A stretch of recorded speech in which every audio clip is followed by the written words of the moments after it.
Alright, welcome to Dart University. This is Engine Building 101.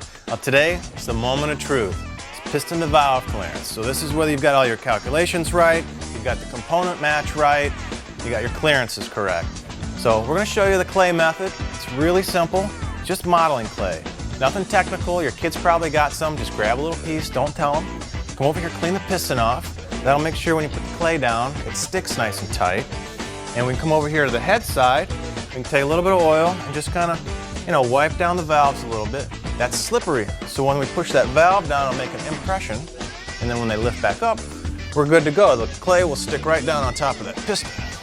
So we've got our gasket down, lay our head on carefully, run your head bolts down, you're going to press that gasket, so now you got the right stack up and the right clearances. I'm just going to run one down here for mock-up.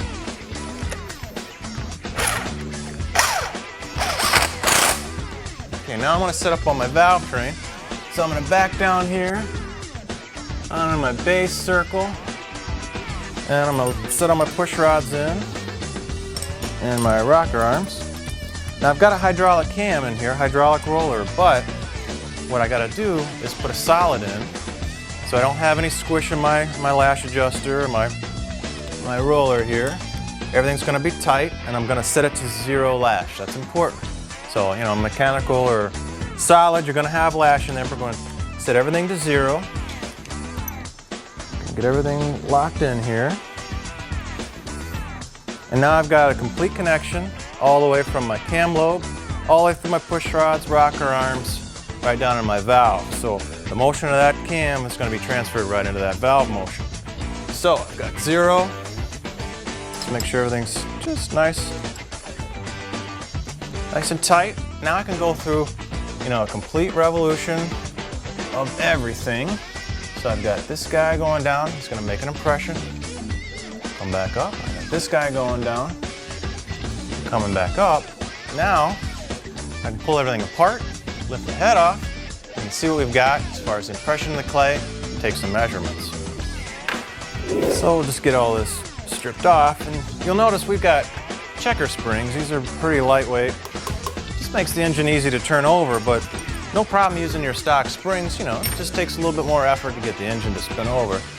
Get this one head bolt out. Pull this guy off and see what we got. Great. So we've got our indentions here. So we've got our 2 valves. And obviously, you can see where this cam was a little too big, we might be hitting. So what we're going to try to do is get about 65 thou minimum on the intake and about 125 on the exhaust. That'll make for a good street engine. Now to complete the CSI here, I can slice right through carefully, and I can peel this away. And you can see right there on the side there, I can start coming in here with my calipers, and I can kind of measure what I've got for clearance there, and just make sure that I'm good. I got plenty here. So you've got the 2 faces. The valve comes down and you've got the pocket face, but you've also got radial clearance around the outside edge. So that's something you really want to pay attention to, and that's what the clay is going to let you do. And here's a perfect example. This valve was actually broaching the side here on the clearance, so it might have had plenty of face clearance, but it didn't have radial. So you can see after a few runs, this valve came apart, really tore up that engine. All right, we showed you the clay method. It works great. Now, another method is a dial indicator. So if you're cutting your clay and you realize, man, you're pretty tight and you want a more precise measurement, this is a good way to do it. Now, what we've done is we've cleaned the clay off, we've kind of mocked everything back up, and we've got a dial indicator right here on the spring retainer. Now, you think about piston to valve clearance, it's not at max valve lift. At max valve lift, my piston's usually way far away. Now, the 2 tightest areas are typically intake valve opening. So I'm trying to get that valve open on my intake stroke as quickly as possible to start pulling that charge in.